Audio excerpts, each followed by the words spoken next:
Clarifying and/or reinforcing the purpose of a particular code snippet is another great way to use AI to assist your computer science students.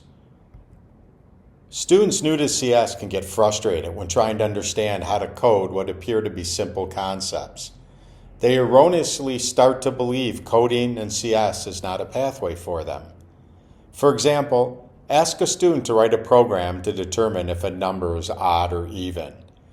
It is often difficult for beginning students to break that simple request into the mathematical process of dividing the number by 2 and determining if a non-zero remainder exists. AI can help and be a great supplemental tutor. In addition to trying to code the steps, the student may even have difficulty reading the code.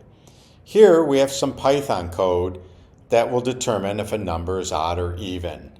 Looking at this example, a student may ask, "What's the purpose of the percent symbol?